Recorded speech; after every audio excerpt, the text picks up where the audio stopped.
Inilibing na kinabukasan ang aking pinsan. Kaya naman nagpasya kong makipaglamay ng gabing yun. At dahil huling gabi na yon ng lamay, kaya dumagsa ang maraming tao sa burol ni Mariel. Maganda si Mariel, 18 anyos, at siya ang pangatlong biktima ng isang serial killer na pinaniniwalaang isang aswang.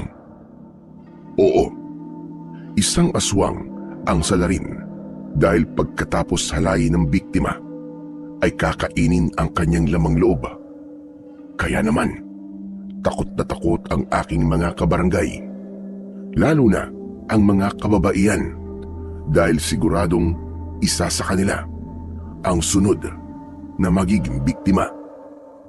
Nalibang ako sa paglalaro ng tong its dahil mahigit 2,000 piso na ang aking panalo.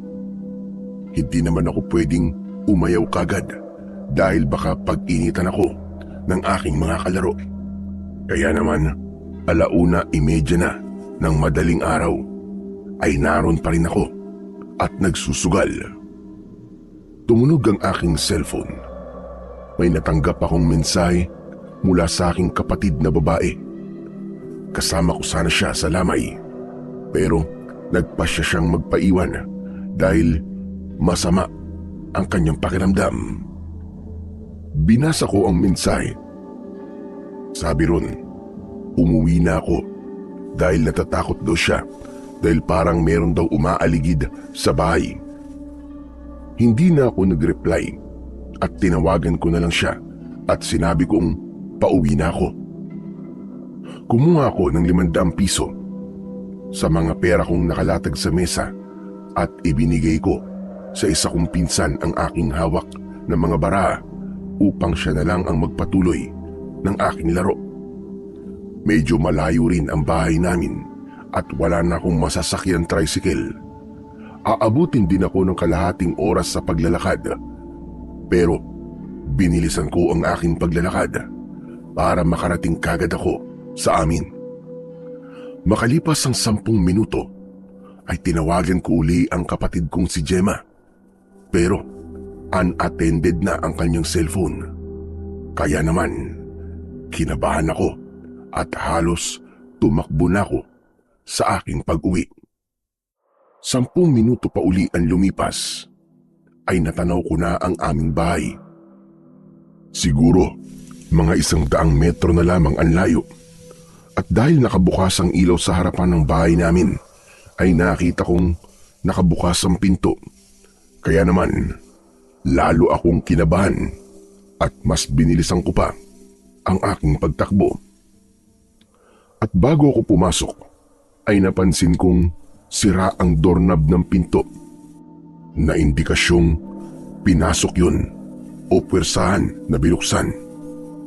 Kaya lalo akong kinabahan. Binuksan ko ang ilaw sa salas at dali-dali ako nagpunta sa silid ni Gemma. Nakaawang ang pinto at dahan-dahan ko yung itinulak at ganun na lamang ang aking pagkabigla dahil kalunos-lunos ang aking nasaksihan. Nakahiga ang dugo ang katawan ng aking kapatid na walang saplot sa katawan. Wakwak ang kanyang leeg at tiyan at duguan din ang pribadong parte ng kanyang katawan. Dali-dali akong nagpunta sa lababo dahil hindi ko mapigilan ang masuka. At pagkatapos kong magsuka ay napaupo na lang ako sa saig at sumandal sa dingding. Nanghihina at nanginginig ang aking buong katawan at sari-saring emosyon ang aking nararamdaman. Saglit akong nagpahinga at pagkatapos ay muli kong sinilip ang katawan ng aking kapatid, pero hindi talaga ako makatagal sa aking nakikita. Lumabas ako ng bahay at nanlulumo. Gusto kong umiyak, gusto kong sumigaw. Nanggigigil ako sa galit. Kaya naman, naisumpa ko sa akin sarili. Gaganti ako. Papatayin ko ang salaring yun at hindi ako natatakot sa kanya. Kahit isa pa siyang halimaw. Ilang minuto pa ay may nakita akong naglalakad ng mabilis papalapit sa akin at nang malapit na siya ay aking nakilala. Si Itay pala, nasa lamay din siya ng pinsan ko at naalarma siya nang malaman niyang bigla akong umalis at umuwi. Ano ba nangyari? Nagmamadali ka raw umuwi. Kaya na ba sinundan na kita rito? Hindi ako makasagot. Hindi ko alam kung anong sasabihin ko kay tatay. Hoy, ano ba? Magsalita ka. May masama ba nangyari? Teka muna, nasaan ba si Gemma? Mga impit na hikbi ang aking naisagot hanggang tuluyan na akong mapaiyak. Dali-dalim pumasok sa bahay si tatay at pinuntahan ang silid ng aking kapatid. Isang malakas na sigaw at palahaw ang aking narinig mula kay tatay. Isa lang ang ibig sabihin ng kagimbal-gimbal na pangyayaring yun. Si Gemma ang sunod na paglalamayan. Dahil si Gemma, siya ang ika-4 na biktima ng serial rapist na isang aswang. Mabilis na kumalat ang bali-balita, kaya minsan pa ay nabalot talaga ng takot at pangamba ang buong barangay at mas lalong naalarma si kapitan at ang mga tauhan sa barangay. Hindi pa man nalilibing si Mariel ay may kasunod na kagad na biktima. Kumusta na, Temyong? Nasaan ang kapatid mo? Nasa puninarya pa po. Mamayang hapon pa po dadalhin sa bahay ang kanyang bangkay. Di bale, ngayon naman ang libing ni Mariel. Kaya sa inyo ko naman ipapadala ang tolda at mga upuan. Maraming salamat po, Kapitan. Siya nga po pala. Kumusta na po ang ginagawang investigasyon ng mga pulis? Pang-4 na pong biktima ang aking kapatid. Pero wala pa rin po ba silang sospek? Wala pa nga, Temyong eh. Alam mo naman ang mga pulis, hindi sila naniniwala sa ganong kwento. Abay sabi nila, katang-isip lang daw ang mga aswang at ang iba pang mga maligno. Pero iba ang paniniwala ng ating mga kanayon. Kumbinsido silang isang aswang nga ang serial killer. Bakit po ayaw nilang maniwala na aswang ang salarin? Very obvious naman huy, dahil nawawala naman loob ng mga biktima pagkatapos silang halayin at patayin. Ayon sa investigador, ay ganun daw talaga ang modus ng rapist. Kinukuha ang mga laman loob ng biktima. Nang sa gayon, ay mailigaw ang mga nag-iimbestiga. Pero kayo po ba, Kapitan Ingo? Ano po bang pinaniniwalaan nyo? Aywan ko. Hindi ko na rin alam. Natatakot na rin ako pero ayokong maniwala na isang aswang ang suspect. Dahil kung aswang nga siya, paano siya mahuhuli? Kahit naman po ako, ayoko rin maniwala sa isang tila alamat na kwento pero malakas ang kutubong hindi ordinaryong taon sa larin, kundi isang halimaw. At kung sino man siya, ay hindi na ako natatakot sa kanya. Dahil sisingilin ko siya. Ipaghihiganti ko ang aking kapatid. Pero sino nga ba ang aswang na yun? At saan ko siya matatagpuan? Samantala, ng mga sandaling yun, ay kampanting-kampante ang tunay na salarin. Sigurado ka ba, Kuya Bruno? Wala pang nakakahalata sa iyo. Paano nila mahahalata? Lahat ng naging biktima ko ay pinuntahan ko sa kanilang burol at nakihalubilo ako sa mga naglalamay. At paano nila ako paghihinalaan? Gayong isa akong barangay kagawad dito.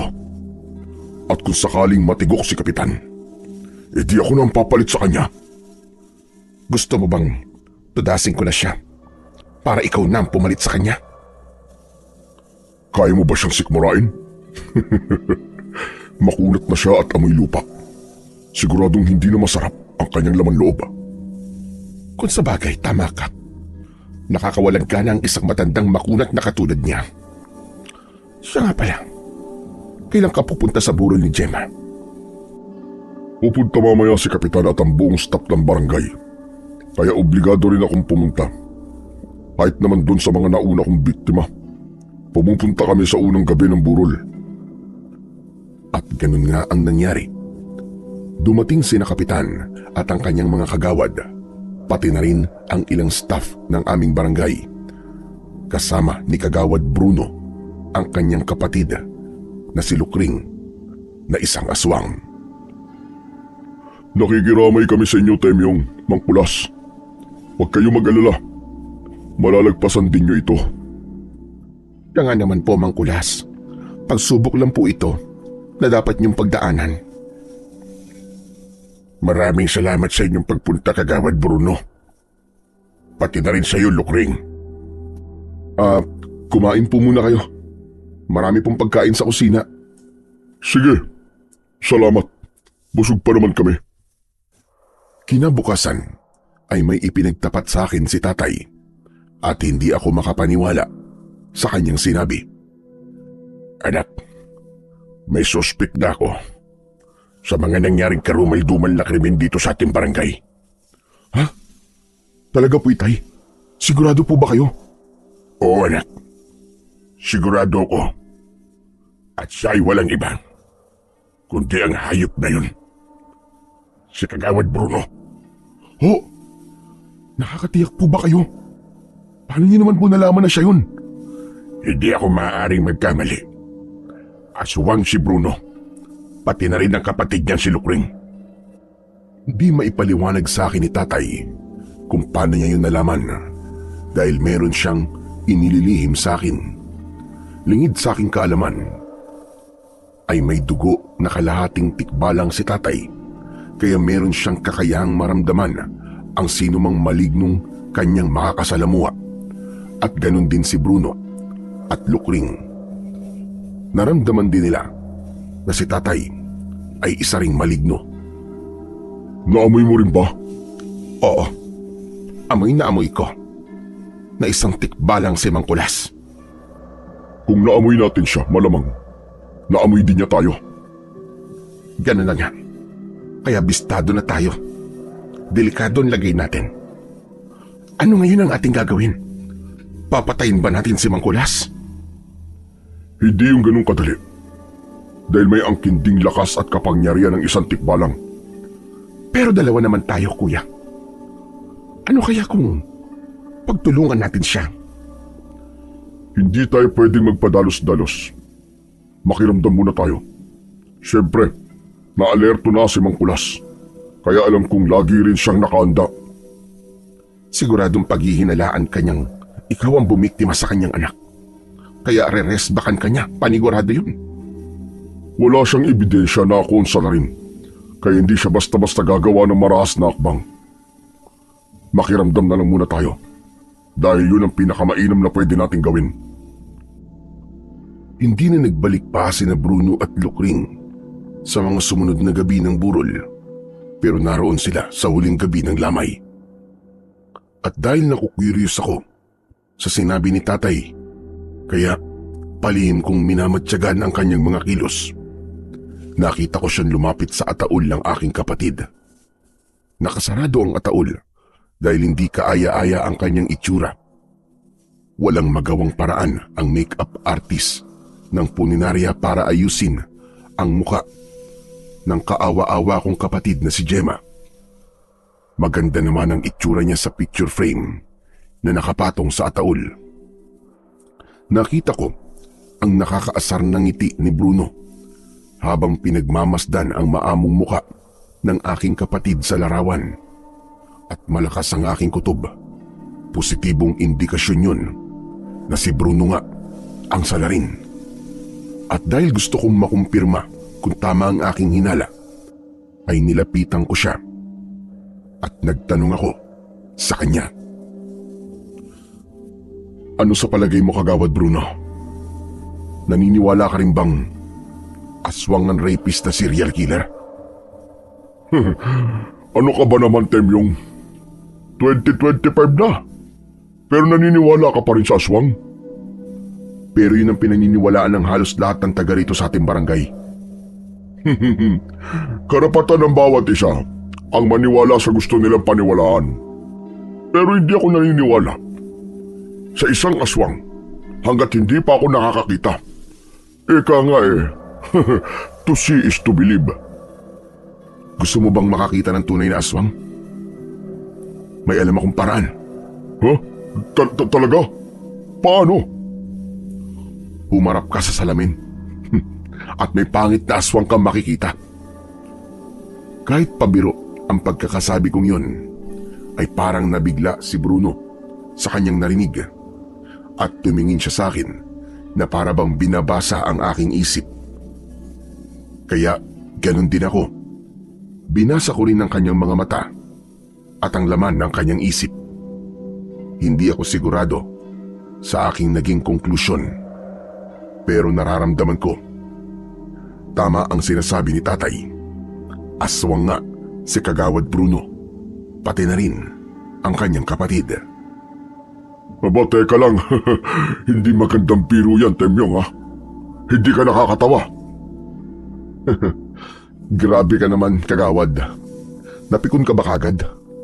O baka naman, guilty ka? Teka. Ano ba talaga gusto mong palabasin? Pinagbibintangan mo ba ako, ha, Temyong? Oh, relax ka lang, Kagawad. Cool ka lang. Natatakot na tuloy ako. Kung makatingin ka kasi parang gusto mo akong lapain. Nagmumukha ka tuloy totoong aswang. Biglang tumalikod si Bruno dahil napikon siya sa akin. At sapat na yung indikasyon na tama nga ang sinabi ni tatay.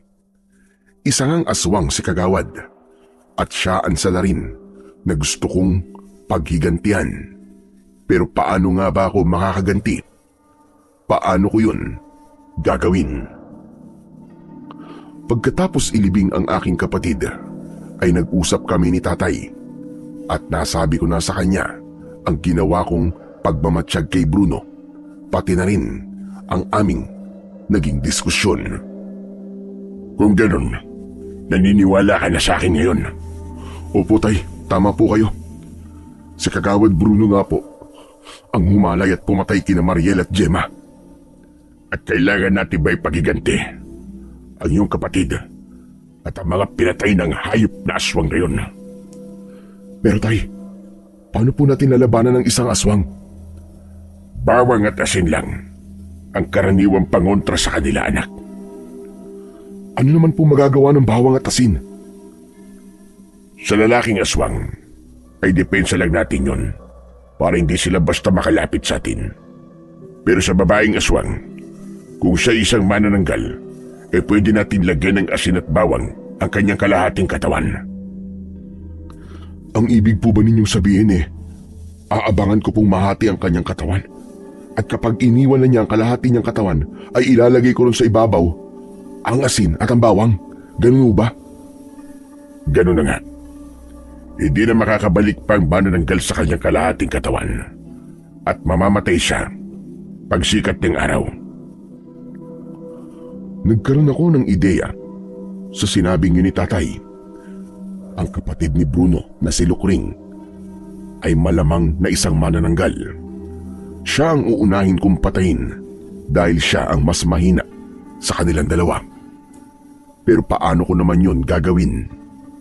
Aabangan ko ba siya gabi-gabi? At saan ako mag-aabang nang hindi niya namamalayan? Hindi kalayuan ang bahay nila sa amin. Kaya naman, makakapagmanman ako malapit sa lugar nila. Nagsuot ako ng black pants at black jacket. May suot din akong cap at sunglass upang nang sa ganun ay walang makakakilala sa akin. Nilibot ko ang buong kapaligiran ng kanilang bahay. Wala namang ganong tao sa paligid, kaya madali kong naisasagawa ang pagmamanman. Maagang umaalis ng bahay si Bruno para mag-report sa barangay. 8:00 pa lamang ng umaga ay lumalabas na siya sa kanilang bahay. Pero wala siyang regular na oras ng pag-uwi. Minsan 5:00 ay nasa bahay na siya. Minsan naman ay gabi na. Halos 1 linggo ko rin yung ginawa para alam ko ang kanyang daily routine. Samantalang ang kanyang kapatid na si Lukring ay lumalabas lang para merong bilhin. Nangangahulugan lamang yun na wala siyang ibang pinagkakaabalan. Nasa bahay lang siya. Ginawa mo yun, anak? Aba, ang tiyaga mo naman. Para alam ko po ang ginagawa nila araw-araw, tay. Pero nakapasok ka na ba sa loob ng bahay nila? Kahit man lang sa kanilang bakuran. Paano ko naman po gagawin yun? Magagawa ko po ba lumapit sa kanila nang hindi nila namamalayan? Sa gabi mo gawin ang iyong pagmamatsyag. Mas mahirap po yan, tay. Dahil mas malakas ang kanilang pangamoy at pakiramdam sa gabi. Merong paraan. Makinig ka sa akin at ikikwento ko sa'yo. Sinabi ni tatay ang dapat kong gawin at ayokong mag-aksaya ng panahon. Kinabukasan din ay nagtadtad ako ng maraming bawang. Tinadtad ko yun ng pinong-pino. Kumuha ako ng maliit na garapon at nilagyan ko ng langis at ibinabad ko ron ang tinadtad kong bawang. Kinagabihan ay ipinunas ko ang langis sa aking buong katawan. Yun ang ginawa kong lotion. Ayon kay tatay ay hindi na ako maaamoy ng aswang at sa halip ay iiwas pa nga siya kapag nalanghap niya ang amoy ng langis na ibinabad sa bawang. Nagsuot ako ng t-shirt na itim at short na itim at pumunta sa likod ng bahay ni Nakagawad Bruno. Alam ko na ang pasikot-sikot sa paligid dahil sa ginawa kong pagmamanman, kaya sigurado ko na nasa likod na ako ng bahay ni Nakagawad Bruno. At nagkataon namang maliwanag ang buwan dahil 1 linggo na lang bago ang pagbilog nito. 11:00 pasado yun ng gabi. Ang sabi ni tatay, ang mga aswang daw ay nagtatransform pagsapit ng hating gabi. Lumapit pa ako ng konti hanggang sa makita ko ang pintuan sa likod ng bahay. Pumuesto ko sa tabi ng malalagong halaman kaya hindi nila ako makikita kung sakaling lumabas sila roon. Hanggang sa sumapit nga ang hating gabi. Ilang sandali pa ay may nakita akong lumabas sa pinto. Isang malaking asong itim. Kaya malamang ay si Bruno na yun. At lumabas din sa pinto ang lumilipad na kalahating katawan na may pakpak na katulad ng sa paniki. At dinig na dinig ko ang pagaspas ng kanyang pakpak mula sa aking kinatatayuan. At lumipad na siya ng mas mataas patungo sa aking kinaroroonan. Kaya naman kinabahan ako. Sumunod sa kanya ang aso na dumaan din mismo sa aking harapan. At halos himatayin ako sa sobrang takot. At ilang sandali pa ay wala na sila. Hindi ko alam kung saan sila pupunta. Pero may isang bagay akong natitiyak. Sa gabing yun ay meron na naman magiging biktima.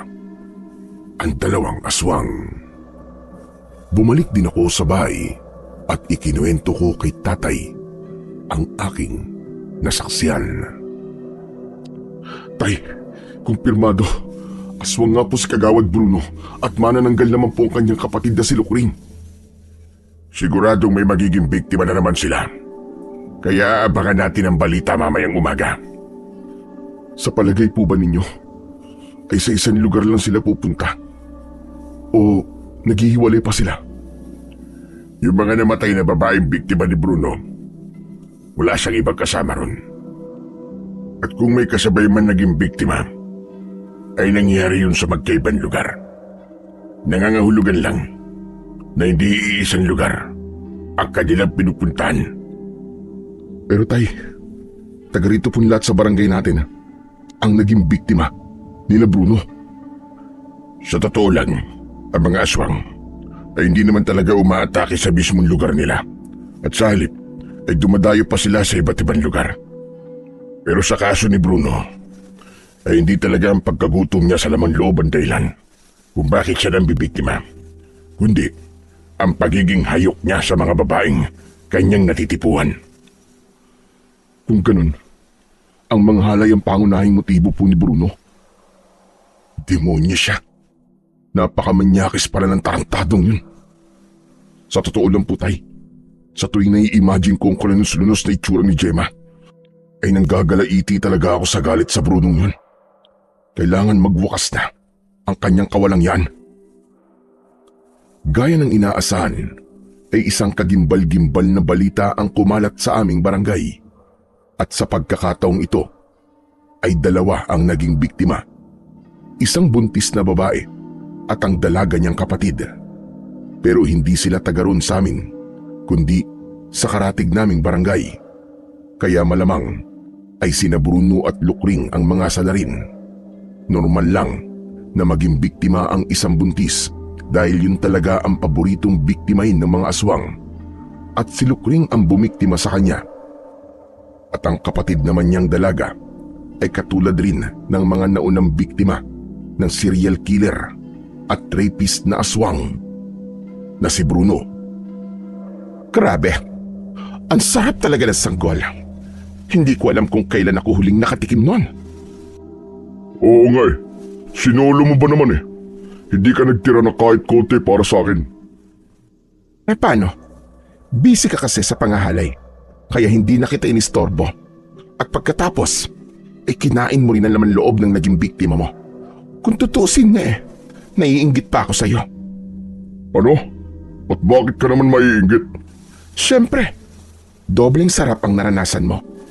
Hindi lang yung sarap sa pagkain ng laman loob ng iyong biktima, kundi yung sarap na nararamdaman mo sa ginagawa mong pangahalay. Kung sa bagay, meron kang dahilan para mainggit sa akin. Kaya tatanungin kita, gusto mo bang meron ding humalay sa'yo? Ay nako, sana nga. Wish ko lang. Kung magagawa ko nga rin sana ang ginagawa mo. Paano mo naman magagawa yun? Kung naiiwan sa bahay ang kalahati ng iyong katawan. Kaya nga malabo na mangyari yon. Ay siya nga pala, paano na pala sila Mangkulas at Temyong? Malamang, alam na rin nila na ikaw ang serial killer. Paano kung ilaglag nila tayo? At sa palagay mo maniniwala sa kanila mga pulis? Pinagtatawanan nga nila ang mga nagsasabing aswang daw ang serial killer. Hindi ang mga pulis ang pinangangambahan ko, kundi ang ating mga kabarangay. Paano kung magkwento sa kanila ang mag-amang yon? Baka pagkaisahan tayo ng buong barangay. Kilala ako sa buong barangay at magandang naging pakikisama ko sa kanila. Kaya hindi nila paniniwalaan sila Temyong at Mangkulas. May punto si Bruno sa sinabi niyang yun. Dahil wala talagang maniniwala sa amin ni tatay kung sasabihin namin ang aming nalalaman. At maging si Kapitan ay hindi maniniwala sa amin dahil close silang dalawa ni Bruno. Ganun pa man ay sinubukan ko pa rin kausapin si Kapitan dahil siya man ay naniniwalang aswang nga ang serial killer, pero wala siyang kaalam-alam na kasama niya sa araw-araw sa barangay hall ang tunay na salarin. Grabe na talaga ang mga nangyayari, Kapitan. Panglima na ang sumunod na biktima.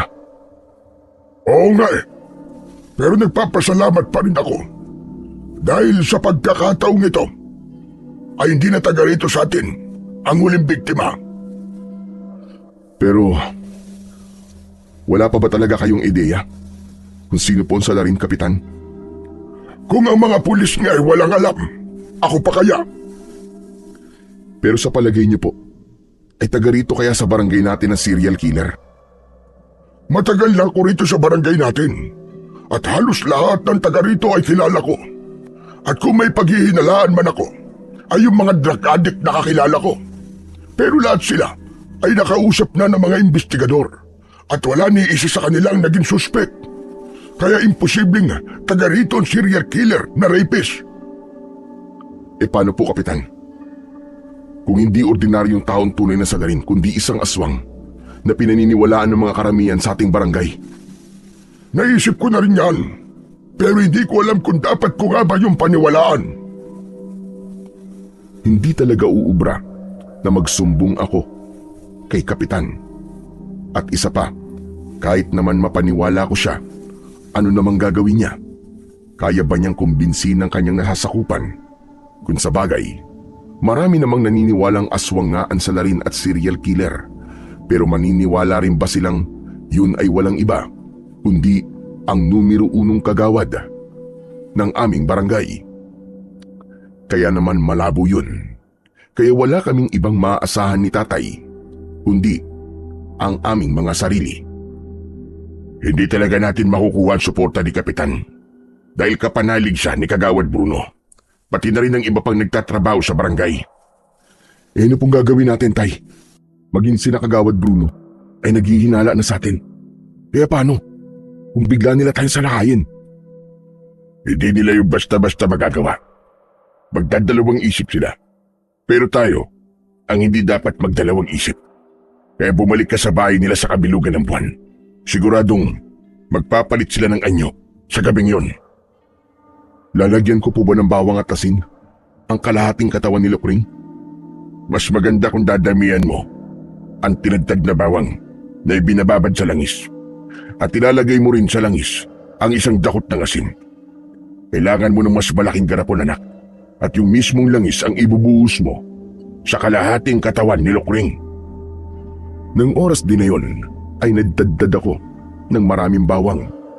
Tinadtad ko yun ng pinong-pino at ibinabad ko sa langis na nakalagay sa mas malaking garapon.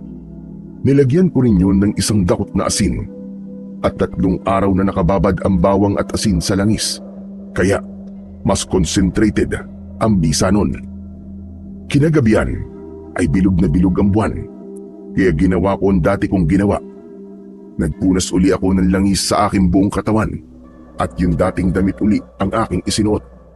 At nagpunta ako sa bahay ni Kagawad Bruno.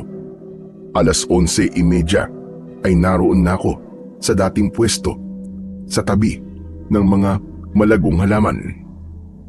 At minsan pa, katulad ng aking inaasahan, ay lumabas uli sa pintuan sa likod ng bahay ang isang malaking asong itim at ang kalahating katawan ni Lukring na lumilipad sa ere. At nang mawala na sila, ay nagpalipas muna ako ng ilang minuto bago ako pumasok sa pinto na kung saan ay lumabas ang magkapatid na aswang. At nang magawi ako sa kusina, ay nakita ko ang kalahating katawan ni Lukring nakatayo sa tapat ng lababo at bigla akong kinabahan. Nilapitan ko yon habang hawak ko sa aking mga kamay ang garapon na may langis. Na-curious ako, kaya pansamantala kong ipinatong sa mesa ang hawak kong garapon at lumapit ako sa kalahating katawan ng manananggal.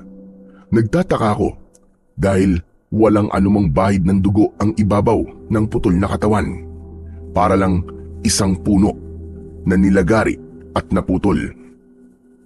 At dahil sa aking curiosity, ay inililis ko ang palda ng kalahating katawan at tumambad sa aking mga mata ang mapuputing hita ni Lukring. Makinis ang kutis at malapad ang balakang. Kung sa bagay, kahit naman hindi kagandahan si Lukring, ay maputi siya at maganda ang hubog ng katawan. Hindi ako nakontento, kaya hinubad ko ang suot na palda.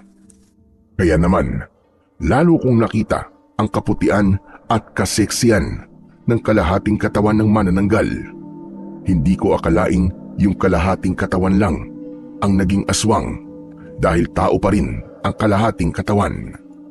Napako ang aking tingin sa mapuputing hita ni Lukring at tanging bikining itim ang saplot sa pang-ibaba niyang katawan. Grabe! Hanip talaga! Ang puti ng kanyang hita at legs. Flawless! At bakit ganitong nararamdaman ko? Pambihira. Nanginginig ang katawan ko at kung ano-ano naglalaro sa isip ko. Luminga ako sa paligid at nakakita ko ng maliit na tuwalya. Kinuha ko yun at pinunas ko ang nakapahid na langis sa aking kamay at braso. Pati mukha ko ay meron ding langis, kaya pinunasan ko din yun. May sabon sa lababo, kaya naghilamos ako at naghugas ng kamay at braso. At pagkatapos ay muli kong tinitigan ang mapuputing hita ni Lukring at saglit ko yung hinimas. Anak ng tokwa, oo. Hindi lang flawless ang kanyang kutis, kundi malambot pa at makinis. Hindi ko na kaya to, kaya pasensya ka na, Lukring. Sa'yo na lang ako gaganti sa ginawa ng kuya mo sa kapatid ko. Hindi ko na napigilan ang aking sarili, kaya tuluyan na akong nagpatianod sa tawag ng tukso. Ibinaba ko ang bikining itim niya at napabuntong hininga na lang ako nang tumambad sa akin ang kanyang hiyas. At habang tumutulo ang malamig na pawis sa aking katawan, ay tumulo rin ang aking laway. At sa pagkakataong yun ay masasabi kong ako ay tulad na rin ng isang aswang at isang manananggal ang aking biktima.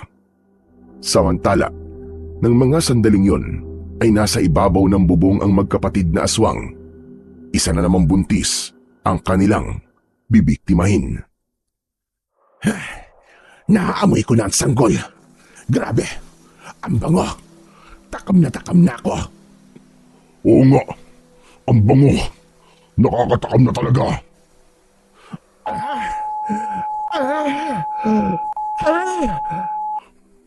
Uy, Lukring, ano ba nangyayari sa'yo? Ang sarap, Kuya Bruno. Ang sarap. Ang sarap talaga.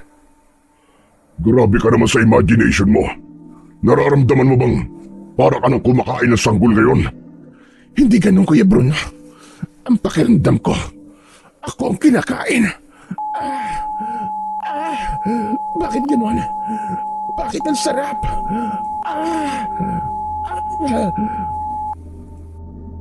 Teka nga, hindi kita maintindihan eh.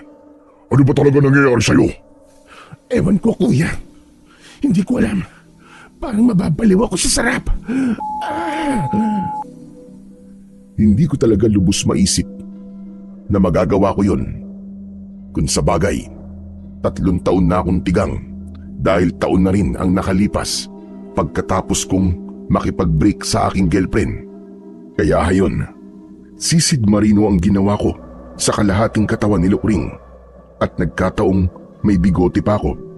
At doon ko napagtanto na nararamdaman pala niya ang ginagawa ko. Kaya naman biglang gumalaw at pumulupot sa aking likod ang isa niyang paa at binti. Samantalang ang isa pa niyang paa ay itinulak pakabig ang aking ulo at lalo niyang isinubsob sa kanyang hiyas. At dahil sa kanyang reaksyon ay natakot ako at gusto kong kumalas, pero lalong humigpit ang pulupot ng kanyang mga paa sa aking katawan na halos magpambuno na kami. Pero pinilit ko talagang makawala hanggang sa ako ay makahugalpos at dali-dali akong umalis. Nakarating ako sa bahay, nadala pa rin ang garapon ng langis. Hindi ko na isa katuparan ng aking plano. Kaya ganun na lang ang pagkadismaya ni tatay. Anak ka ng waiting team yung naroon ka na eh. Bakit hindi mo ibinuhos yung dala mong langis sa kalahating katawan ni Lukring? Pasensya na, tay. Nagambala kasi ang utak ko eh. Anong ibig mo ba sabihin? Tay, kasi na-curious kasi ako. Kaya tinignan ko kung anong itsura ng kalahating katawan ni Lukring. Tinanggal ko at inubad ang kanyang palda. Walang hiya ka. Binusuhan mo pa ang manananggal na yun. Hindi ka man lang ba nandire? At bakit naman po ako mandidiri, tay? Ang puti nga po ng legs niya eh, flawless talaga. Pambiba Max po ang dating. Tapos ang kinis pa po. Tapos ang lambot ng kanyang kutis. Naku po, nalinti ka na sa Santissima Kulasang Pinong-Pino. Ano bang katarantaduan ang pumasok sa kukote mo, ha? Ay naku, tay. Sinabi niyo pa. Kaya hindi ko nga po napigilan ang sarili ko eh. Bakit? Ano bang ginawa mo? Ipinagtapat ko kay tatay ang aking ginawa at halos matulala siya habang ikinikwento ko ang mga pangyayari. Hindi siya makapaniwala sa kanyang narinig. Grabe ka, Temyong. ibang klase ka rin. Hindi ko lubos maisip na magagawa mo yun. Bakit tay? Nai-imagine niyo po ba ang naging eksena namin ni Lukring? Sinabi mo pa, para tuloy ako nanonood ng Viva Max. Pansin ko nga po tay. Ayan oh, biglang may bumukol po sa harapan ninyo. Anak ka ng teteng, napansin mo pa yun? Bitin pa nga ako sa storya mo eh. Tama po kayo, bitin talaga. Dahil hindi ko po na isa katuparan ang gusto kong gawin. Ewan ko lang kung magkakaroon pa ako ng isa pang pagkakataon, tay. Damuho ka talagang bata ka, oo. Huwag mong sabihin, naghahangad ka pang masundan ang pangyayaring yun. Siyempre naman po, bitin ang part 1 eh, kaya dapat may part 2. Gaya nga po na nasabi nyo, tay, para lang po kayo nanonood ng Viva Max, pero bitin ang istorya. Sana nga pang Viva Max. Pero paano kung pang shake, rattle and roll ang sumunod na eksena? Siyempre, malalaman ni na Bruno at Lukring ang ginawa mong kapangasan, kaya malamang na pag-iinitan kanila. Wala naman po silang ebidensya na ako nga yun. Oo nga, pero ikaw pa rin ang pangunahing sospek. Kaya mag-iingat ka, Temyong. Bakit tay, pwede rin po kayo maging sospek kaya mag-iingat din po kayo. Samantala, sa pagbabalik ng magkapatid na aswang sa kanilang bahay, ay gano'n na lang ang galit at panggigigil ni Bruno. Napakawalang hiya niya! Papatayin ko siya! Relax ka lang, kuya. Kumalma ka lang. Paano ako magiging kalmado? Pinagtangkaan kang halayin ng hudas na yun. Hindi naman big deal sa akin yun, kuya. Sa katunayan nga, nag-enjoy pa ako sa ginawa niya. Umayos ka, Lukring ha. Ngayon ko lang nalamang malandi ka pala. Pwede ba, kuya? Humarap ka muna sa salamin bago mo ako pagsabihan ng ganyan. Mas masahol pa nga ang ginagawa mo eh. 5 na ang babaeng hinalay mo. At hindi naman pa pwedeng ikaw lang ang may karapatang lumigaya at masarapan. Siyempre ako rin.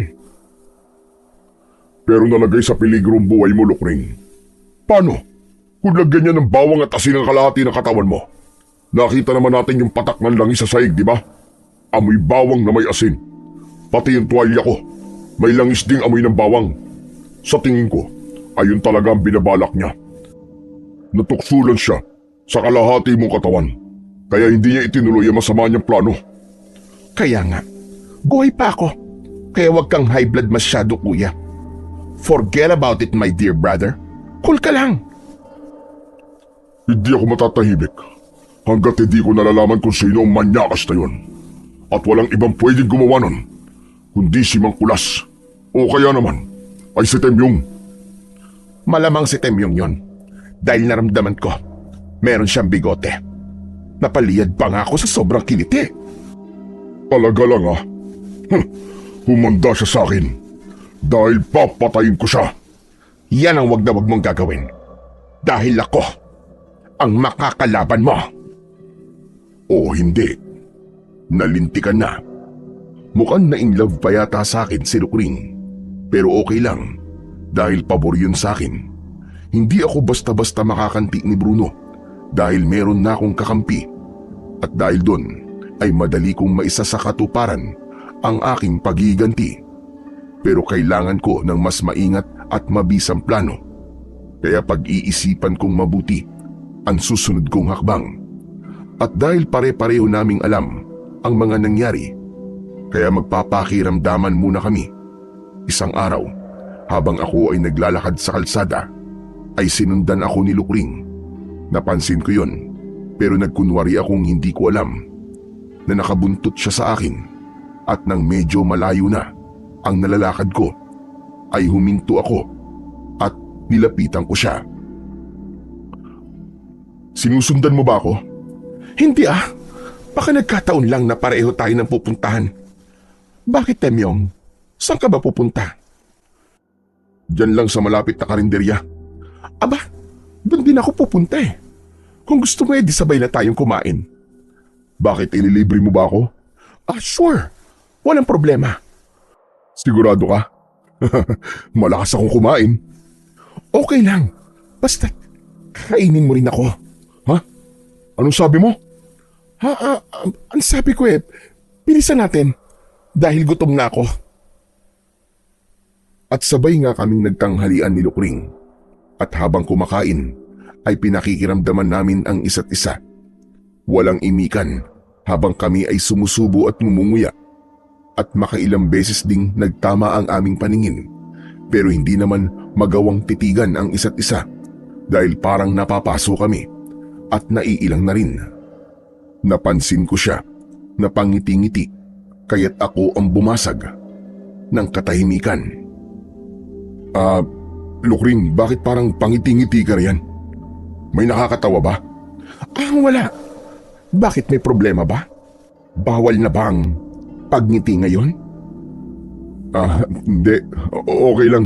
Walang problema. Pero bakit ka nga ba napapangiti? Ano bang nagpapangiti sa'yo? Wala yon. May naalala lang akong masayang pangyayari. Talaga? Gaano naman kasaya? Ay nako, kung alam mo lang. Super saya talaga. Nung isang gabi lang nangyari. At sana nga, maulit muli eh. At sa susunod, wag nang patago. Madali naman akong kausap eh. Alam ko ang mensaheng binitiwan ni Lukring sa akin. Lalo na't sinamahan pa niya yon ng pilyang ngiti habang nakatitig ng malagkit sa akin. Very obvious namang nagpe-flirt siya sa akin. Pero patay mali siya lang ako na para bang wala akong alam. Kahit pa alam kong bistado niya na ako. At isa pa, ayokong magkaroon ng special na koneksyon sa kanya. At higit sa lahat, ay ayokong mahulog ang loob ko sa kanya dahil magiging malaking hadlang yon para maisakatuparan ko ang aking paghihiganti. Teka muna. Bakit sa akin mo yan sinasabi? Kasali ba ako ron? Alam mo, Temyong, pwede kang maging artista. Ang galing mo kasing umarte. Ang kaso, maigpit ako. Kaya bagsak ang acting mo. Galingan mo pa. Para naman makumbinsi ako. Hindi ko alam kung didiretsahin ko na ba siya dahil yun ang nararamdaman kong gusto niyang mangyari, ang magkaprangkahan na kami. Pero kailangan maging maingat ako at dapat nakalkulado ang bawat na magiging hakbang ko. Gusto kong tapusin na ang aming usapan kaya tumingin ako sa aking relo. Naku, paano ba yan? May pupuntahan pa pala ako. Kailangan ko nang umalis. Teka, may natitira ka pang pagkain oh. Ubusin mo muna. Sayang naman. Busog na ako eh. Kailangan ko nang umalis. Ang daya mo naman. Iiwan mo na ako pagkatapos mo kumain. Eat and run ang tawag dyan. Pasensya ka na talaga, Lukring. O siya, maiwan na kita. Salamat sa libreng tanghalian. Tumayo na ako at humakbang ng ilang hakbang palayo. Pero may biglang pumasok sa isip ko. Kaya napahinto ako at binalikan ko siya. Teka, may nakalimutan pala akong sabihin. Kung gusto mong maulit muli, mas maganda pa rin yung patago para merong thrill. Kahit puro pasaring ang naging pag-uusap namin ni Lukring, ay nagkakaintindihan na kami sa mga mensaheng nais naming iparating sa isa't isa. Hindi namin magawang magkaprangkahan dahil pareho kaming naiilang dahil alam naming nakakahiya pa ring pag-usapan ang namagitan sa amin at kung ano nga ba ang susunod na kabanata ay hindi namin alam. Pero may isang bagay na pareho naming natitiyak. Nananabi kami at nasususpense kung ano nga ba ang sunod na mangyayari. Ganun pa man ay hindi ko dapat makalimutan ang pangunahing kong layunin, ang maipaghiganti ang aking kapatid. Mabilis na lumipas ang 2 linggo at may nadagdag na namang biktima si Bruno dahil isa na namang bangkay ng magandang babae ang natagpuang patay at hinalay. Isang batang-bata at 15 anyos na babae mula sa aming karatig na barangay. Pambihira. Wala talagang patawad si Bruno. Kahit sino na lang na kanyang makursunadahan. Wala siyang pinipili at sukdulan na ang kanyang kademonyohan. Opo tay, tama kayo. Kaya kailangan po na matapos na po kanyang kasamaan. Oo anak, lahat naman ng bagay ay mayroong katapusan. Kaya darating din ang kanyang katapat. Pero tay, kailan pa po yun? Hindi ko na mahihintay pa ang araw na yun. Kailangan makaisip na ako ng paraan kung paano ko siya papaslangin. Kalimutan mo na ang binibalak mo dahil sigurado mapapahama ka lang. Bakit tay?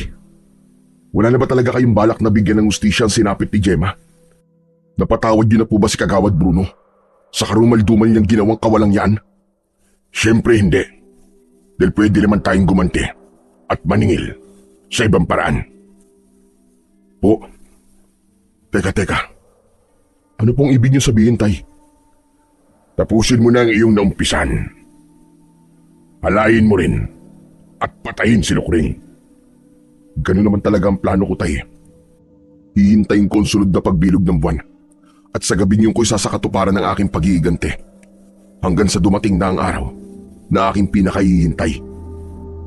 Samantala, dumako naman tayo sa bahay ni Lukring. Nanggaling ako sa bahay ng dati kong classmate nung high school pa kami at may kapitbahay silang buntis. Kaya natatakam na naman ako, kuya. Hindi na muna ako sasama sa'yo dahil may iba akong pupuntahan mamaya. May bago rin akong prospect. Hindi na lokal, kundi imported. Isang sexy at magandang Amerikana. Sa wakas, ay makakatikim din ako ng ibang lahi. Ibang klase ka talaga, Kuya Bruno. Habang tumatagal, ay nagle-level up na ang iyong kamanyakan.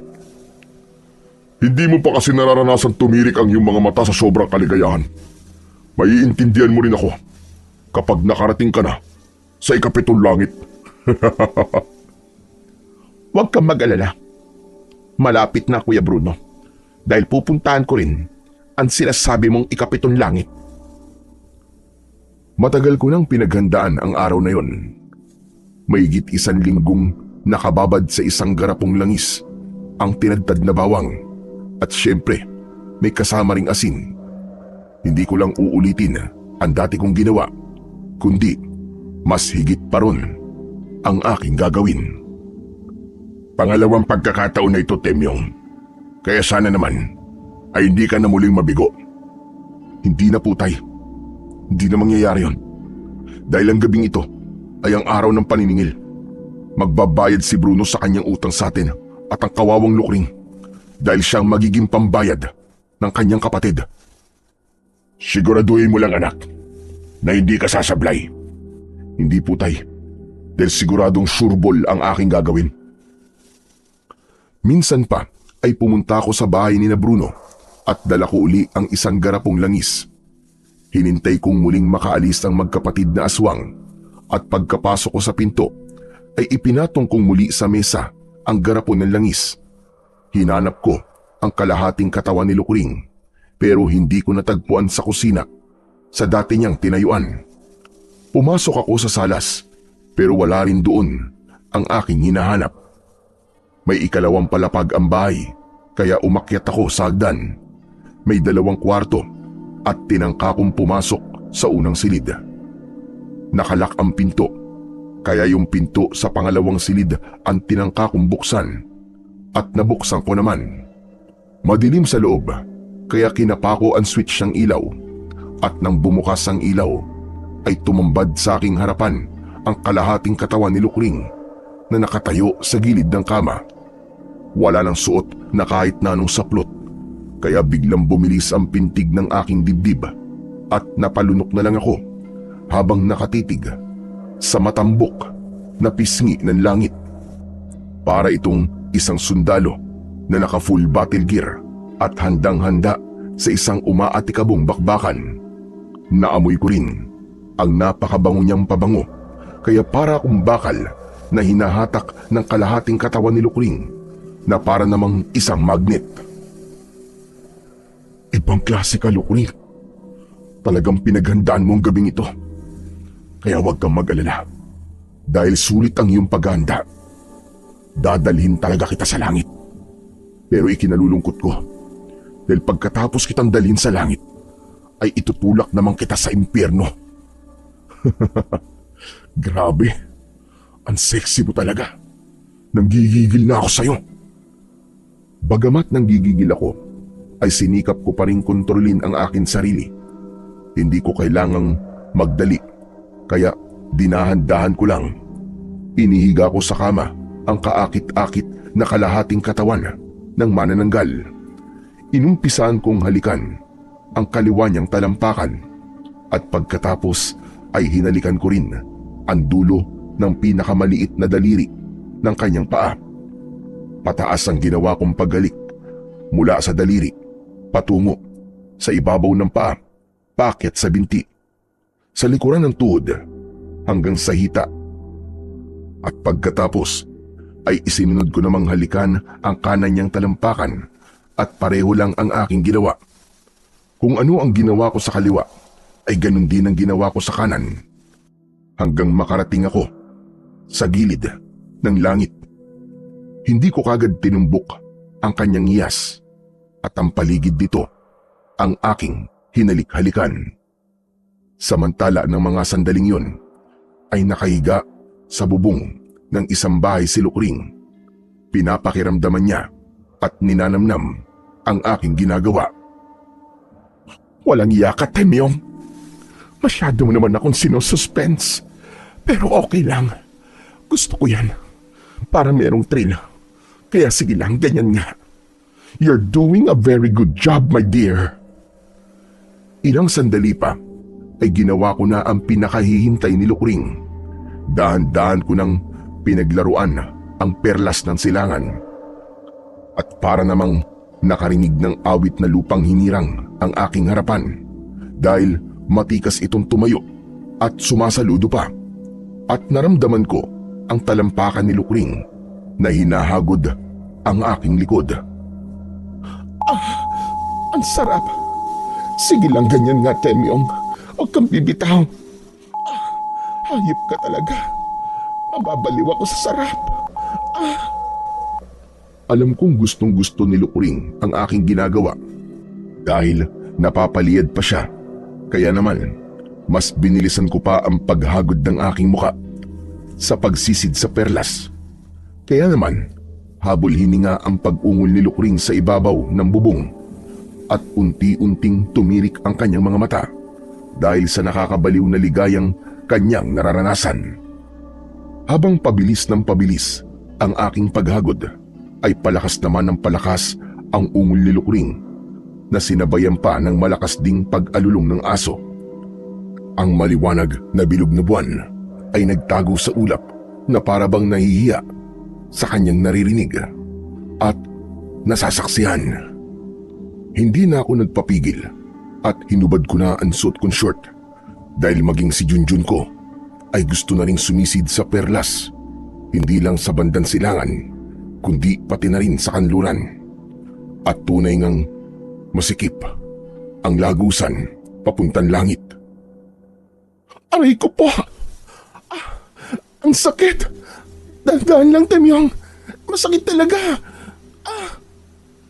Nakailang beses din akong labas-pasok sa makipot na pinto hanggang sa makarating ako sa langit.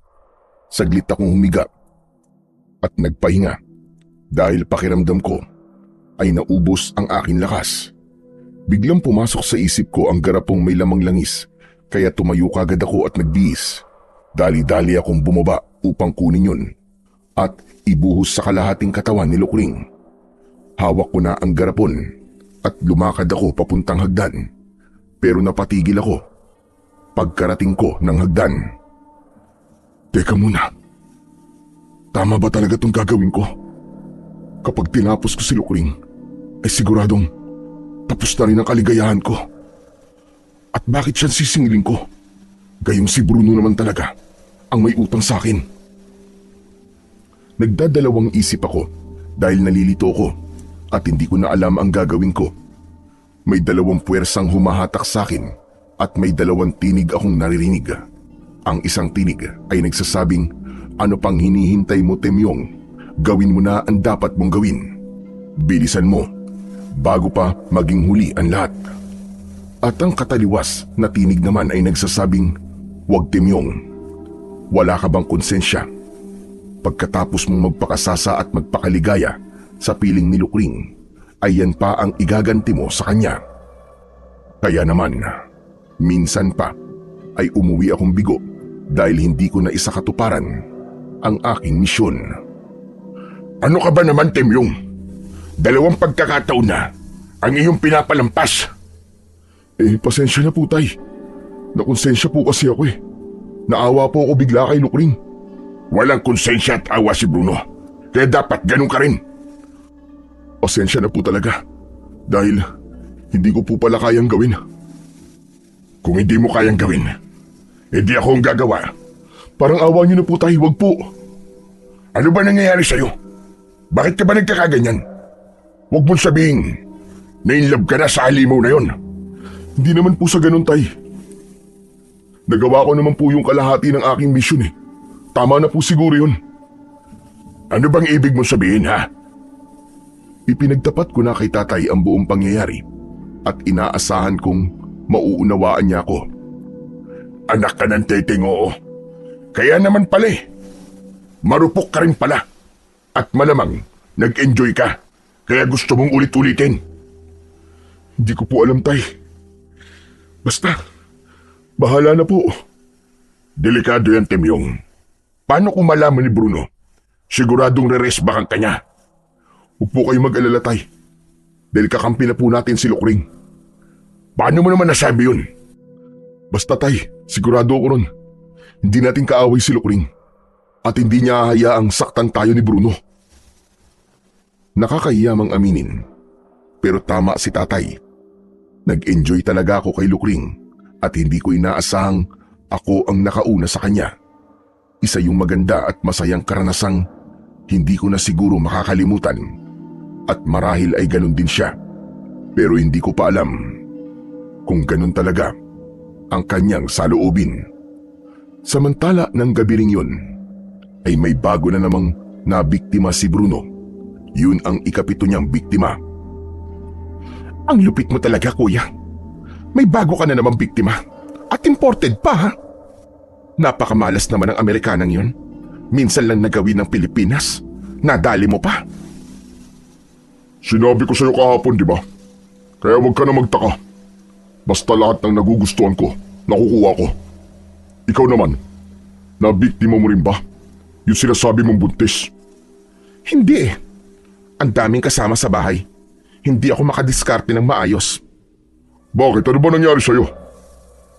Ano ba yan? Bakit pa ika-ika ka maglakad? Parang ang lalaking bagong tuli ah. Kuwan kasi kuya. Masakit eh. Ano ba masakit sa'yo? Kuwan, yung aking ano... Ano nga yun? Bakit hindi mo masabi sa akin? May kulani kasi ako sa singit, kuya. Namamagat, sobrang sakit. Kaya nahihirapan ako maglakad. Anong kulani? Kahapon lang ay okay ka pa tapos ngayon may kulani ka na. Paano nangyari yun? Pwede bang huwag ka na magtanong, kuya? Bakit ba hindi mo ako masagot ng diretso? May itinatago ka ba sa akin, Lukring? Ano namang itatago ko sa'yo, kuya?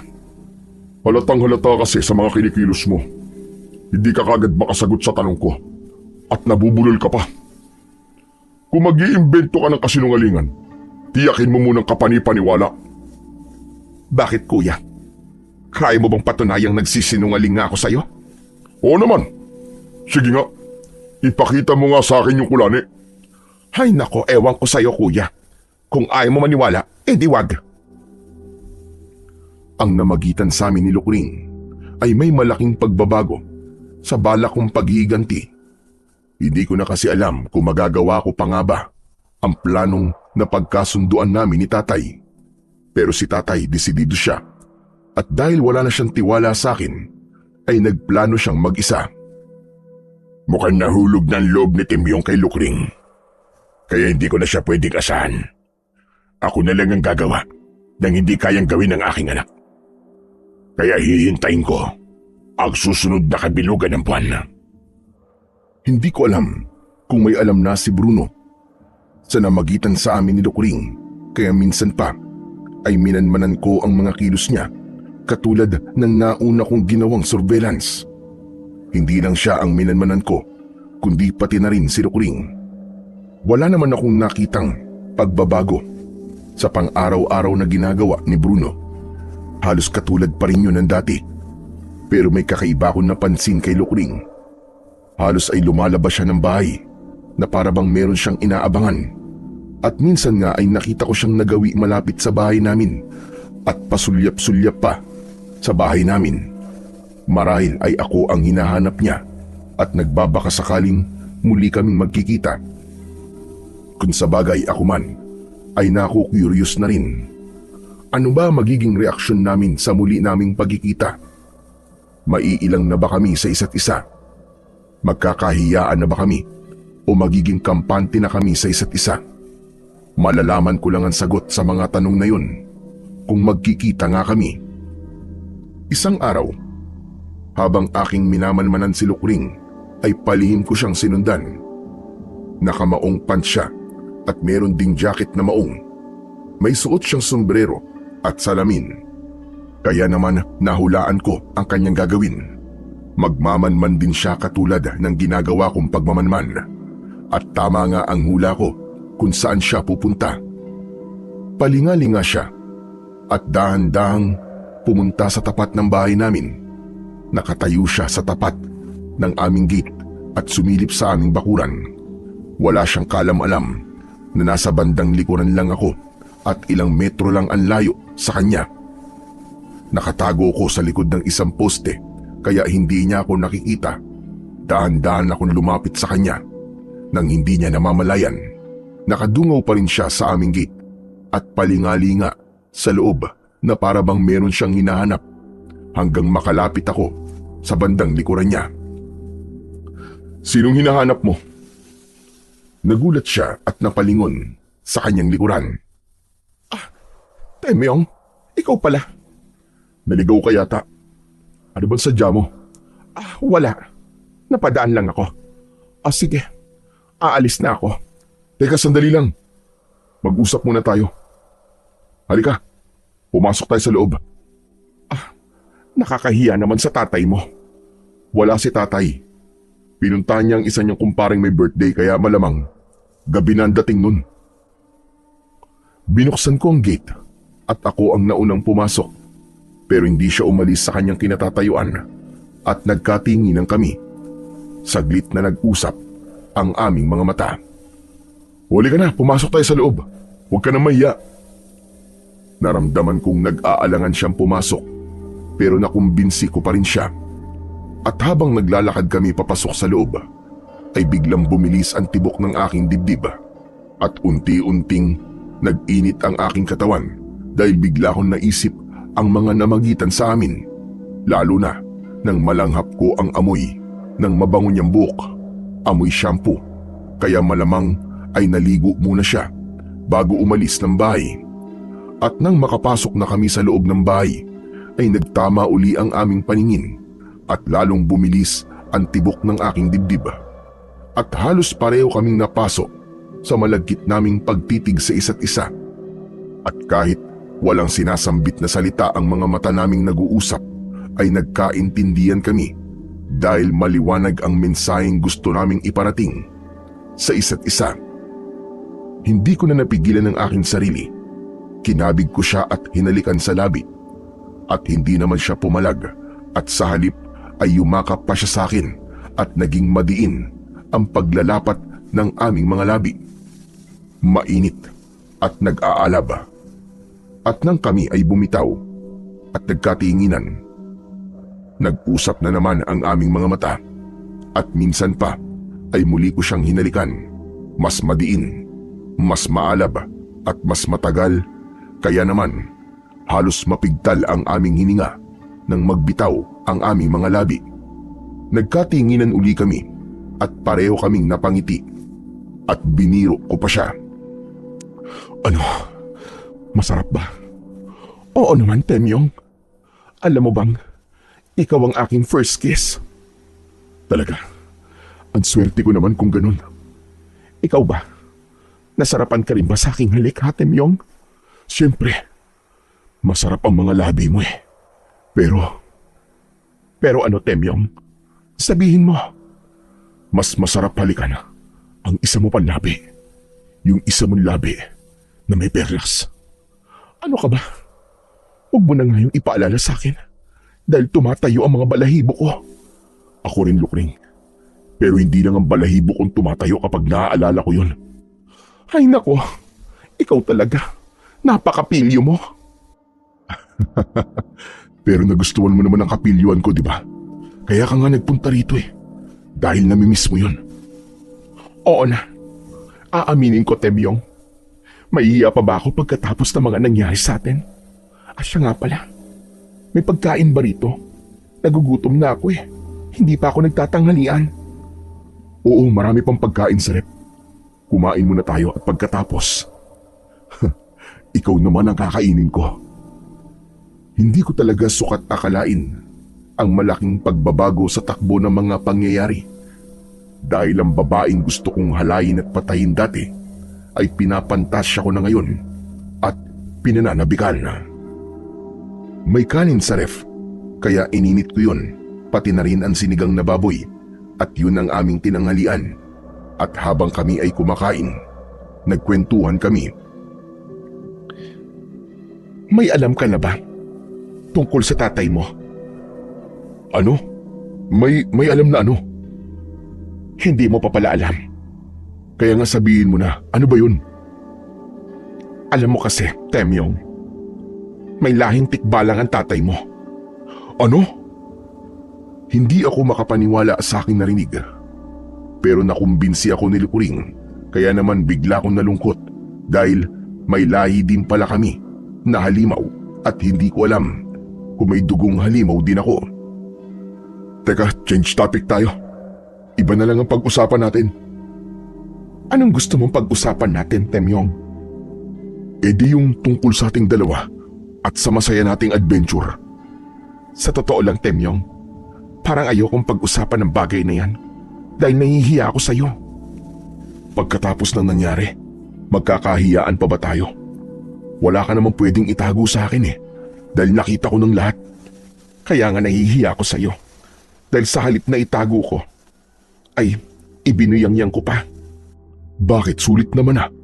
Dahil naging masaya ka naman, di ba? Oo. Yung una masarap. Pero yung sumunod masakit na. Hindi ko naman kasi akalaing birhin ka pa pala. Pero huwag ka mag-alala dahil yung kasunod ay masarap na, hindi na masakit. Ano ka ba? Huwag mo nga akong tignan ng ganyan. Tapos, mapang-asar pa ang ngiti mo. Pagkatapos naming kumain ay binuksan ko ang TV at naghanap ako ng pwede naming panoorin. Samantala ng sandaling yun ay umuwi na si Bruno para magtanghalian at nagtaka siya dahil hindi niya nadatnan doon ang kanyang kapatid. Saan kaya nagpunta ang Lukring na yun? Ngayon ko lang siya nadat nang wala rito at hindi rin siya nagluto. Anak ng tokwa. Wala akong kakainin. Saan kaya nagpunta ang babaeng yun? Di bale, tatawagan ko na lang siya. Nagring ang cellphone ni Lukring dahil hinahanap na siya ni Kagawad Bruno. Pero hindi niya yun sinagot at para hindi uli siya matawagan, ay in-off na lang niya ang kanyang cellphone at nagpatuloy kami sa panonood ng Korean love story. Hanggang makita namin ang isang eksena na kung saan ay naghalikan ang bidang lalaki at ang bidang babae at sa kanilang paghahalikan ay nakarating din sila sa kama at pagkatapos ay dun na naganap ang isang umaatikabong bakbakan.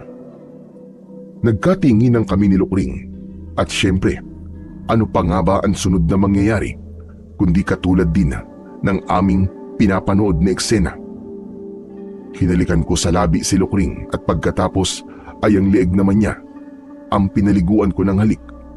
Umangat ang aking mga labi hanggang sa makaabot sa kanyang tenga.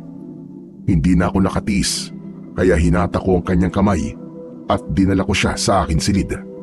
At minsan pa ay naglapat ang aming mga katawang sabik at sa pagkakataong ito ay hindi lang kalahati kundi ang buong katawan niya ang aking kaniig. Oo, nagsanib ang aming nag-aalab na katawan at nagtampisaw kami sa tubig ng kaligayahan at nagpakalunod ang aming mga hayok at uhaw na laman. Nagpakasaya kami ng gusto na parabang yun na ang huling araw ng aming buhay dahil magugunaw na ang mundo kinabukasan.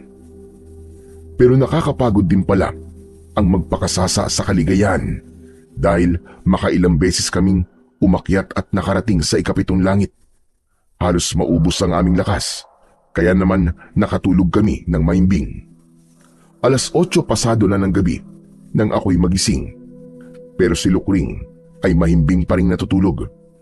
Tumayo ako at nagpunta sa banyo para maligo, at nang mga sandaling yon ay dumating si tatay. Lasing siya dahil nakipag-inuman siya sa kanyang kumpare. Napansin niyang nakabukas ang aking silid, kaya pumasok siya at laking gulat niya nang makita niyang nakaiga sa kama si Lukring at walang saplot sa katawan. Anong ibig sabihin nito? Bakit natutulog ng hubot-tubad dito si Lukring? Susantissima. Ang sexy. Nanggigigil ako. Masarap na pulutan ito. Kahit walang alak. At dahil sa espiritu ng alak ay hindi nakapagpigil si tatay. Sinisid agad niya ang dalawang malulusog na dibdib ni Lukring, kaya naalimpungatan siya.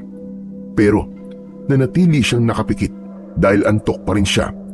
Pero hindi siya pumalag at nagpaubaya na lang sa pag-aakalang ako ang humahalik sa kanya.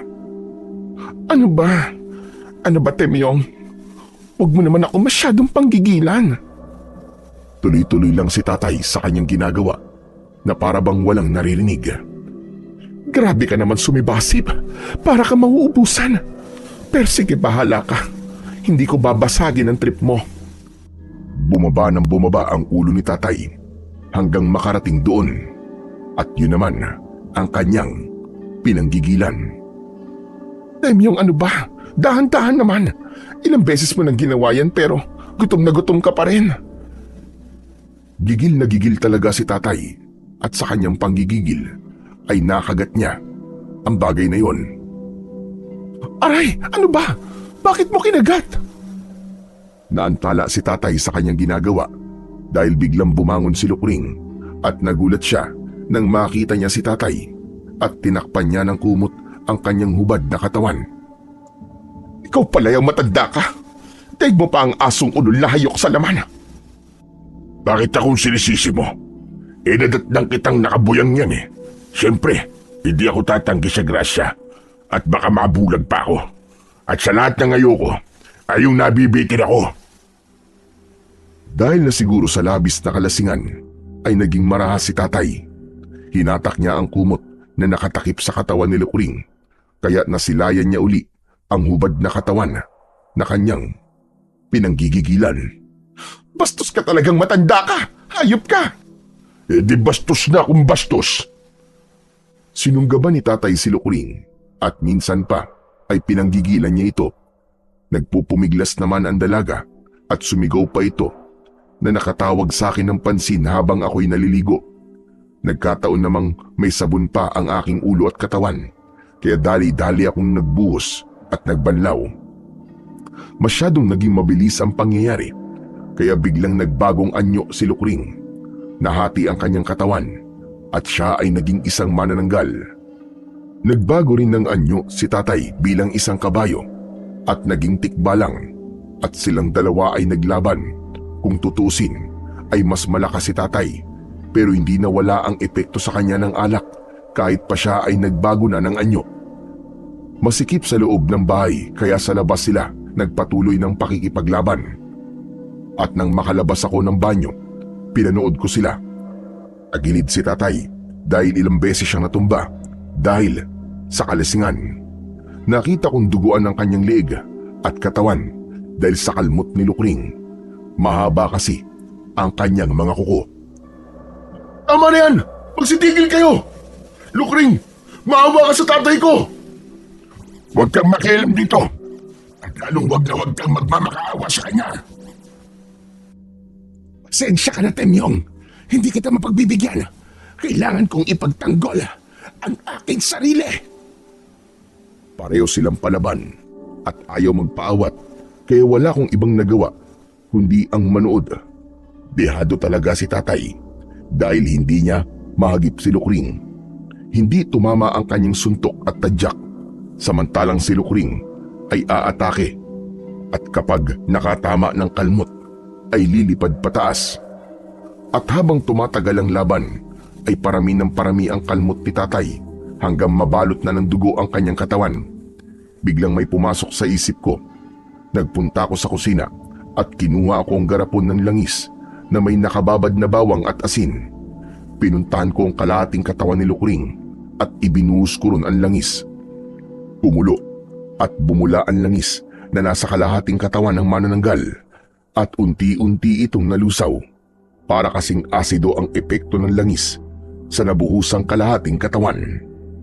Napasigaw si Lukring dahil sa sobrang sakit at nawalan siya ng kontrol sa paglipad at bumagsak siya na gumugulong sa lupa. Nagpilit siyang muling lumipad pero naubos ng kanyang lakas. Nangisay siya at nagingalo hanggang sa tuluyan ng malagutan ng hininga. Samantala, si Itay naman nagbalik na sa anyong tao at isinugod ko siya sa ospital. Pero makalipas lamang ang 15 minuto ay binawian din siya ng buhay dahil naubusan siya ng dugo. Dahil sa pagkamatay ni Lukring ay alam kong ako ang pag-iinitan ni Bruno. Kaya nagsumbong ako kay Kapitan. Ikinuwento ko sa kanya ang buong pangyayari. Hindi siya makapaniwala kaya isinama ko siya sa bahay namin. May mga kasama rin siyang mga barangay tanod. Meron din siyang isinamang pulis at investigador. Mabuti na lamang at naroon pa rin ang bangkay ni Lukring na nasa anyong tao na pero hati pa rin ang kanyang katawan at ang kalahating katawan niya ay nalusaw mula bewang hanggang tuhod kaya binti at paa na lang ang natira. Nakita niyo ang ebidensya, Kapitan. Kaya sigurado naman na maniniwala na kayo. Oo, totoo nga. Pero nasa na si Kagawad Bruno? Alam ba niya ito? Hindi ko po alam kung nasa na siya. Pero malalaman din niya ang pangyayaring ito. Ano po bang gagawin niyo rito sa bangkay ni Lukring? Siyempre, dadalhin niya sa punerarya. At abangan natin kung kukunin ni Bruno ang bangkay ng kanyang kapatid. Mag-aalas 11 na ng gabi. Kaya pinakiusapan ko si Kapitan na bigyan ako ng proteksyon. Kaya may 2 pulis at 5 barangay tanod ang nagbantay sa akin. Hindi ko agad na iburol si tatay dahil kailangan pang i-autopsy ang bangkay niya. Samantala, si Lukring naman ay sa puninarya na lang ibinurol dahil ayaw ni Bruno na doon sa bahay nila paglamayan ng kanyang kapatid. Mabilis na kumalat sa buong barangay ang aking kwento. At nag-viral pa ang interview sa akin ng isang sikat na vlogger. At dahil doon ay marami na ang natakot at nangilag kay Bruno. Pati na rin ang mga kaibigan at kasama niya sa barangay ay nagbago na ang pakikitungo sa kanya. Walang matibay na batayan ang aking akusasyon. Pero marami ang naniniwalang si Bruno ang serial killer. Ang bira. Pati ba naman kayo, Kapitan? Naniniwala rin sa kwentong barbero? Pero paano mo ipapaliwanag sa akin ang kalahating katawan ng kapatid mo si Lukring? Bakit ako tinatanong nyo? Si Temyong ang pumatay sa kanya. Yun na nga eh. Si Temyong mismong testigo. Pinatay ni Lukring ang tatay niya at lumabas sa autopsy report na kalmot ng matutulis na kuko at sanhi ng kanyang mga sugat sa katawan. Kahit na, hindi pa rin yung sapat na batayan na paratagan yung aswang kapatid ko. At kahit pa sa korte tayo makarating, ay hindi paniniwalaan ang ganong klase ng testimonya. Tama si Bruno. Sino nga naman ang maniniwala sa aking testimonya? Pero anong magagawa ko kung yun talaga ang totoo? Sa 3 araw ng burol ni tatay ay dumating ang dati naming kapitbahay, si Lola Sela. 3 taon na ang nakalipas nang umalis siya sa amin at pumunta sa isa niyang apo, sa Siquijor. Nabalitaan kasi niya ang nangyari kay tatay. Naging malapit na kaibigan niya si tatay. May kasama siyang isang babaeng hindi naman niya kaano-ano. Isa raw vlogger na gusto akong makausap dahil nakaabot din sa kanyang kaalaman ang pangyayari. Mabuti naman Lola Sela at nagbalik po kayo. Nabalitaan ko kasi ang nangyari sa tatay mo. Gusto ko makiramay at makipaglibing. Maraming salamat po Lola Sela. Di pa rin niyo po kami nakakalimutan ni tatay. Abay, syempre naman. Dahil matagal rin ako nanirahan dito. Hanggang kailan naman po kayo rito? At kamusta na po ang bahay niyo? Wala na po nakatira sa loob ng 3 taon. Kaya ka, masyado na marumi at hindi pa kami tapos maglinis. Iniwan ko lang saglit ang kasama ko. Po, may kasama po kayo? Oo, gusto ko lang sumilip sa tatay mo. Pero babalik uli ako rito mamayang gabi at isasama ko yung sinasabi ko sa yung vlogger. Sino po ba ang vlogger na yun? Kung gusto mo ay pumunta ka mamayang hapon sa bahay, ipagluluto kita ng paborito mong merienda. Sumilip saglit si Lola Sela sa bangkay ni tatay at nagpaalam na din agad. At pagdating ng 3:00 ng hapon ay pinuntahan ko siya sa bahay nila. Nasa amin ang 3 kong pinsan kaya sinabihan ko sila muna ang magbantay kay tatay. Tama-tama ang dating mo, Temyong. Kakatapos ko lang magluto ng merienda. Opo Lola Sela, naamoy ko nga po ang ginataang saging at kamote na may langka. Bigla po tuloy ako nagutom. O sige, halika. Maupo ka at ipaghahanda kita. Siya nga pala, gusto kitang ipakilala sa kasama ko, si Erika. Erika? Siya naman si Temyong. Kumusta ka na Erika? Ikinagagalak kitang makilala.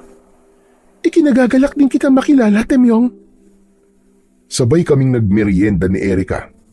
Iniwan muna kami ni Lola Sela para mabigyan kami ng privacy. Maganda si Erika, may pagkamistisa at maganda rin ang hubog ng katawan. Kumbaga, artistahin ang dating. Erika, matagal ka na bang vlogger? Bago pa lang. May 3 months pa lang ako. Pero malapit nang mamonetize ang YouTube channel ko. Talaga? Ang galing naman. Tungkol ba sa yung content mo? Tungkol sa mga kababalagan at paranormal stories. At dahil nag-viral yung interview sa'yo ng isang vlogger, kaya interesado rin akong interviewin ka. Mabuti na lang at kilala ka ni Lola Sela, kaya hindi ako nahirapang hanapin ka. Mabait si Erika at masarap kausap, kaya maliban sa mga bagay na gusto niyang malaman tungkol sa aking naging karanasan, ay marami pa kaming ibang bagay na napag-usapan at mabilis kaming nagkapalagayan ng loob. Kinagabihan ay nagpunta ulit si Lola Sela sa burol ni tatay. Kasama niya si Erika. Marami ang tao sa lamay at halos lahat sila ay napapatingin sa dalagang kasama ni Lola. First time lang kasi nilang nakita ang dayuhang vlogger at nakukuryo sila kung sino ba ang magandang estranghera na napadpad sa aming barangay. Lingid sa aking kaalaman ay palihim ding nagpunta si Bruno para magmanman at napansin din niya si Erika at nabighani siya. Kaya naman biglang na-trigger ang kanyang makamundong pagnanasa. Ayos! May bago na naman akong prospect. Kailangan makilala kong babaeng yun. Pero teka muna, bakit pamilyar ang mukha niya? Namamalikbataan ba ako? Totoo bang tao siya? O isa siyang multo? Pasado 1:00 na ng madaling araw nang umuwi sina Lola at Erika. Ihahatid ko sana sila pero pinigilan ako ng aking mga pinsan dahil may pinaniniwalaan silang pamahiin. Malapit lang naman sa amin ang bahay ni Lola Sela. Wala pang 1 minutong paglalakad. Palihim silang sinundan ni Bruno. Nakita niyang pumasok si Lola Sela at Erika sa pinto ng bahay. Nakatayo na si Bruno sa harap ng pinto at nag-iisip ng malalim. Imposible. Paano nangyari yun? Bakit mo kami sinusundan? Napatingin si Bruno sa kanyang likuran. Nagtataka siya kung paano napunta si Erika roon Gayong nakita naman niyang pumasok ng pinto ang dalaga. Teka, paano ka napunta riyan? Pumasok ka sa pinto niyo, di ba?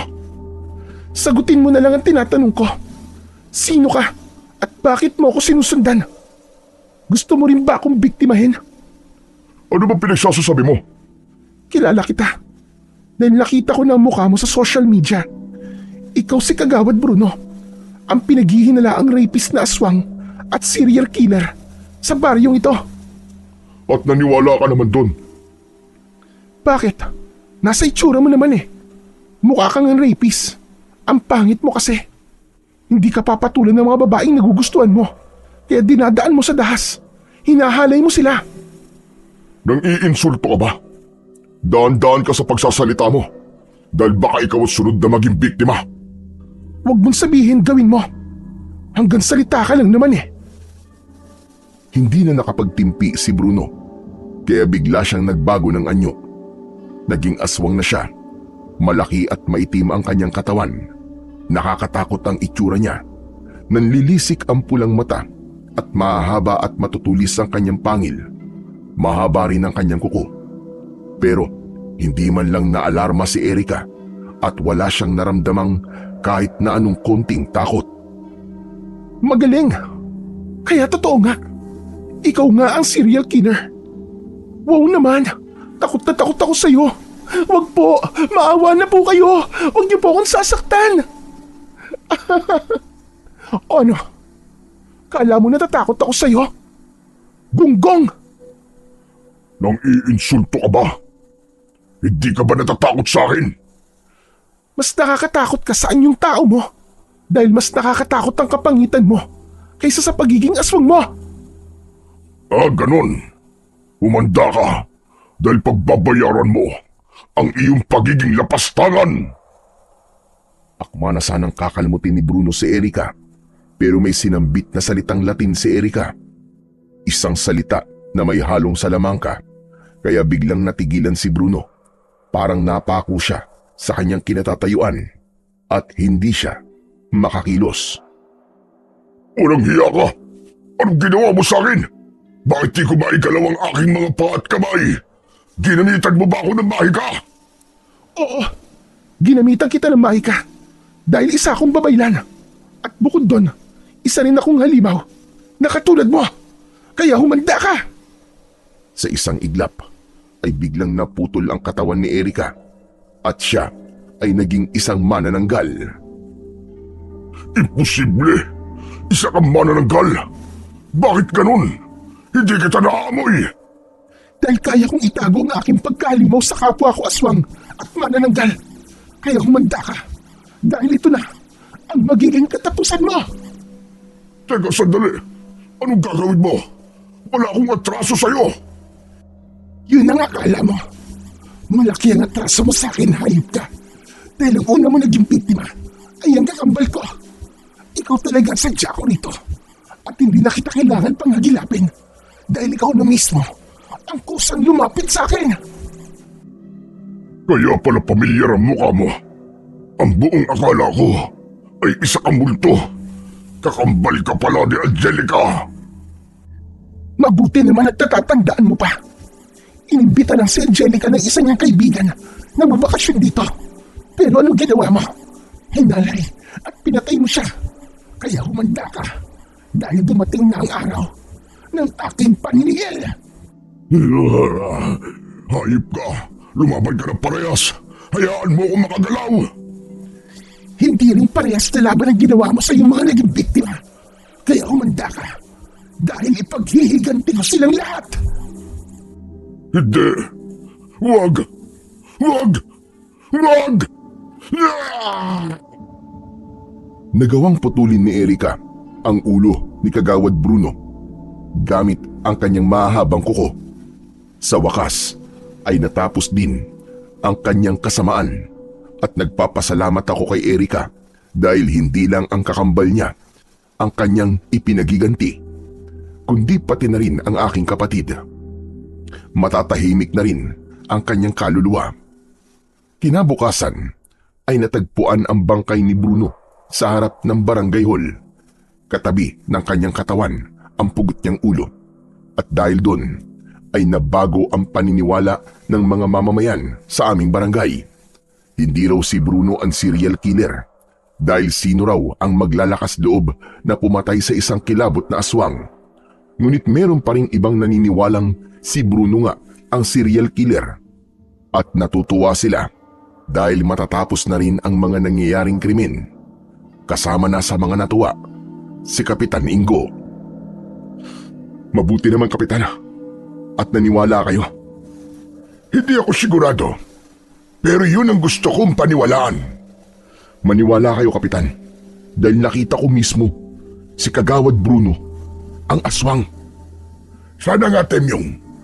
Sana nga'y tama ka upang nang sa ganun ay matapos na ang mga nangyayaring krimen dito sa ating baryo. Makalipas ang ilang araw, ay inilibing na si Tatay at kinabukasan ay sabay namang inilibing sina Bruno at Lukring. Sa wakas ay matatahimik na rin ang aming barangay. Pero sa kabila ng lahat ay mananatili pa rin ang katanungang sino ang pumaslang kay Kagawad Bruno. Lumipas pa ang ilang araw ay nanatili si Erika sa aming lugar. Madalas kaming magkwentuhan kaya naman naging malapit kami sa isa't isa. Unti-unting nahulog ang loob ko sa kanya pero pinipigilan ko ang aking sarili. Hanggang sa sumapit ang kabilugan ng buwan, 12:30 na ng madaling araw. Pinuntahan ako ni Lola Sela. Oh, Lola Sela, ano po sadya nyo? 10 oras na po ng gabi. Nawawala kasi si Erika. Ho? Nawawala? Ano pong ibig nyo sabihin? Magkasabay kaming naghapunan. Una siyang nakatulog at natulog na rin ako. Tapos nagising ako pasado 11:00. Napansin kong nakabukas ang silid ni Erika at wala siya roon. Inisip kong baka meron lang siyang pinuntahan. Pero makalipas ang 1 oras ay hindi pa rin siya nagbabalik. Nag-aalala na ako sa kanya, Temyong. Ganun po ba? Sige po, Lola Sela. Dito po muna kayo. Hahanapin ko lang po siya. Nako, maraming salamat sa iyo, Temyong. Lumabas ako ng bahay para hanapin si Erika. Maliwanag naman ang bilog na buwan, kaya maliwanag din sa paligid. Sumaglit ako sa bahay ni Lola Sela at walang tao sa loob. Lumabas ako sa likod ng bahay at laking gulat ko dahil may nakita kong kalahating katawan sa tabi ng malaking puno. Bigla kong kinabahan at kahit natatakot ako ay nilapitan ko pa rin ang putol na katawan. At napaisip ako, kaninong katawan ito? Kay Erika ba? Isa rin ba siyang manananggal? Bigla ko tuloy naalala si Lukring at kung ano-anong pumasok sa isip ko. Hinubad ko ang palda ng putol na katawan at tumambad sa akin ang mapuputing mga hita. Mas maputi pa at mas flawless sa hita ni Lukring. Hindi ko na napigilan pa ang aking sarili, kaya ginawa ko rin sa putol na katawang yon ang ginawa ko dati kay Lukring. At parehas din ang reaksyon dahil pumulupot din sa aking likod at leg ang 2 paa. Alam ko si Erika yun at nagustuhan din niya ang ginagawa ko. Pero may kakaibang nangyari dahil makalipas lamang ang ilang sandali ay may narinig akong pagaspas ng pakpak. Tumingala ako at nakita ko ang kalahating katawan ni Erika. Sa sobrang takot ay napatakbo ako sa loob ng bahay. Hindi ako makagalaw sa aking inuupuan. Inihanda ko ang aking sarili. Wala na akong magagawa kung yun na ang aking magiging katapusan. Pero umaasa akong mapapatawad pa rin ako ni Erika sa aking kapangasan. Pumasok si Erika sa loob na nasaan yung tao na.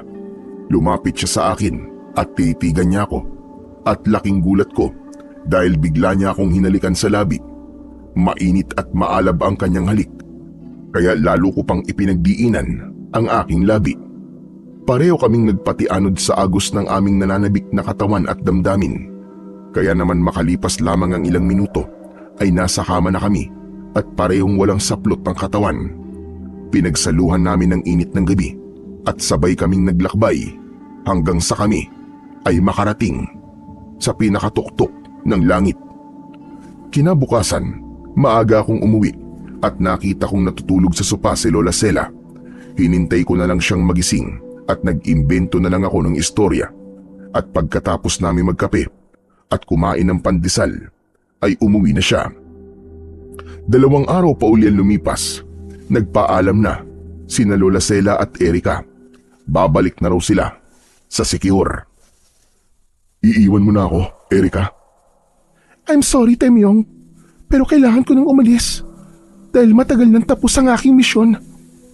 Pero paano tayo? Baliwala ba sa'yo na magitan sa atin? Aswang ako at tao ka.